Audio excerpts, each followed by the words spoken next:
Bart, my child, let's talk about those pranks. You've built quite a reputation for yourself as the king of mischief, haven't you?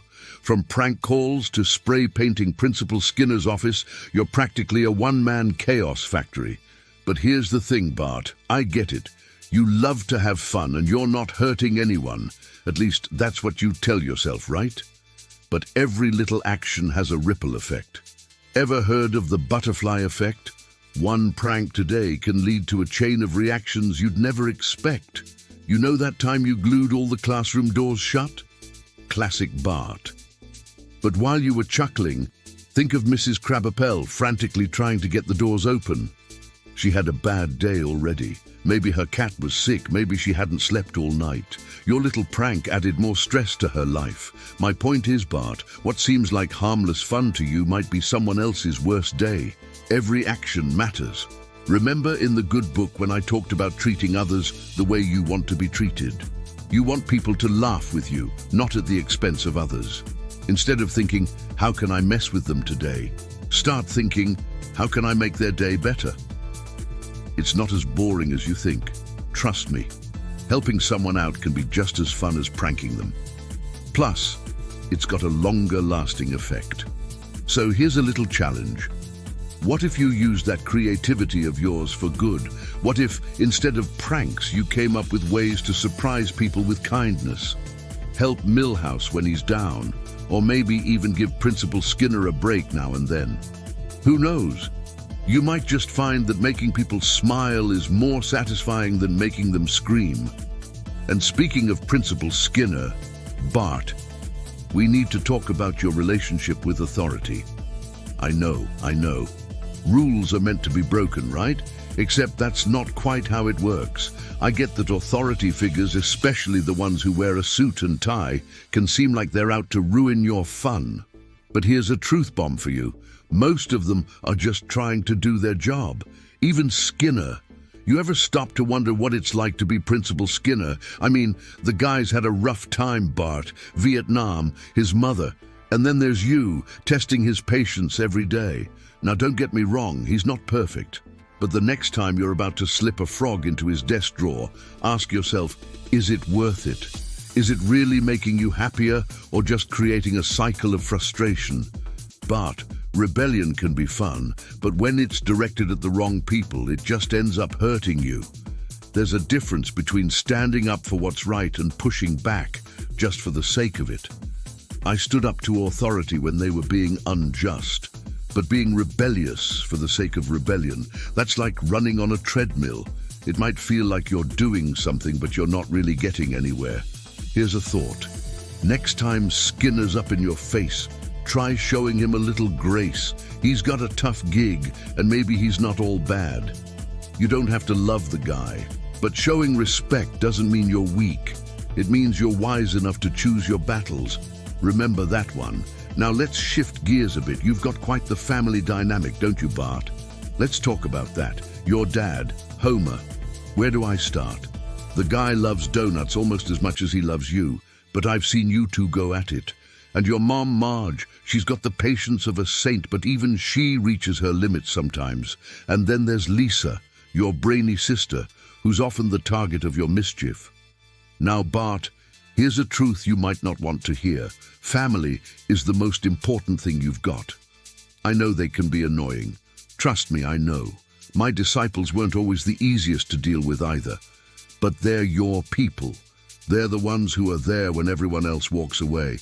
Your dad might not always make the best choices, but he loves you. Your mum might nag you to clean your room, but she's doing it because she cares. And Lisa, well, she's got her own struggles.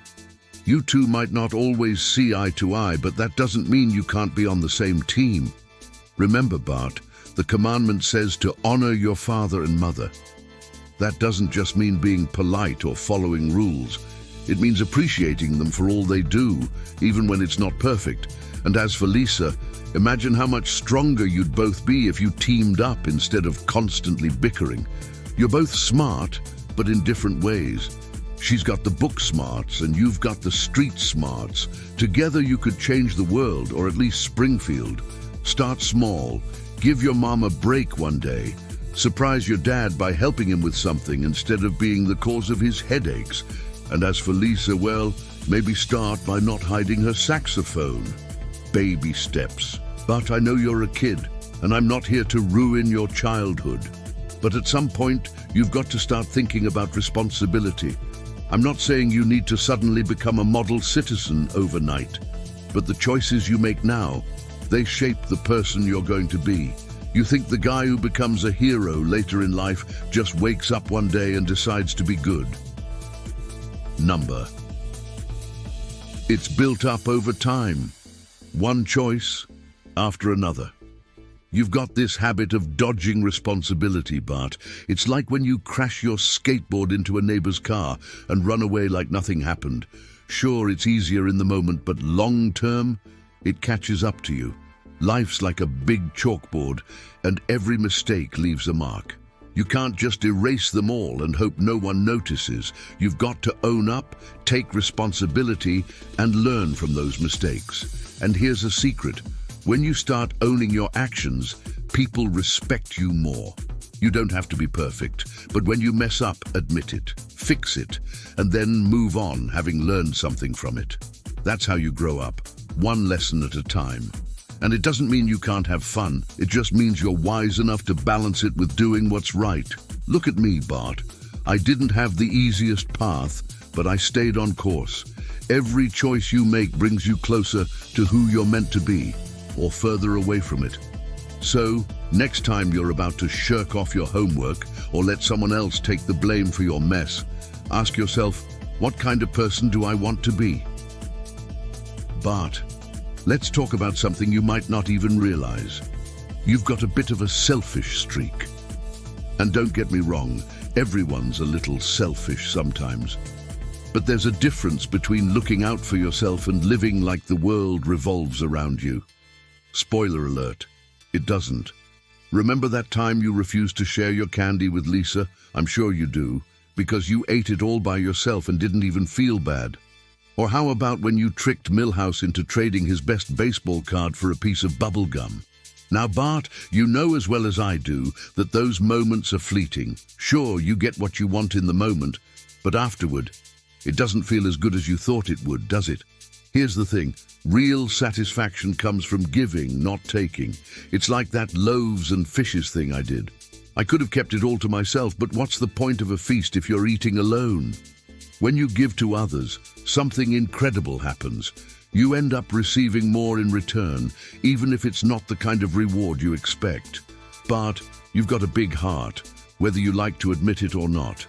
You care about your friends and family, but sometimes that selfish streak gets in the way. You think helping Milhouse means losing out, but here's the truth. When you help others, you're actually helping yourself, not in a get something back right away kind of way, but in a long-term, soul-satisfying way. Next time you feel like keeping something all to yourself, whether it's candy, a favor, or even your time, stop and think. Is this who you really want to be? Or do you want to be someone who people admire, not because you're always taking, but because you're always giving? Let's be real for a second, Bart. You've told your fair share of lies. In fact, I'd say you've got it down to an art form, from fibbing to your teachers about why you didn't do your homework, to tricking your parents into thinking you're an angel, when we both know that's not entirely true. It's impressive. But here's the thing. Lying's easy, but it's also a trap. Remember when I said, the truth will set you free? I wasn't kidding. Every lie you tell, it's like adding another link to a chain around your soul. It might not feel heavy at first, but over time, that chain starts to weigh you down. You lie once, and then you've got to lie again to cover up the first one, and before you know it, you're stuck in a web of your own making. Take a step back and think about it. Lying might get you out of trouble in the moment, but it always comes back to bite you. Maybe not today, maybe not tomorrow, but eventually the truth has a way of coming out. And when it does, it hurts more than just coming clean in the first place. People respect honesty, Bart. Even when the truth is hard to hear, it's better than living in a house of cards. And integrity. That's what you do when no one's looking. It's easy to do the right thing when someone's watching, but the real test of character is when you're alone. Bart, you're a good kid at heart, I see it, even if you don't always see it yourself. It's time to start living up to that potential. You don't have to be perfect, no one is. But every small step you take towards doing good brings you closer to becoming the person you're meant to be. Keep that in mind, and remember, I'm always here, watching and rooting for you.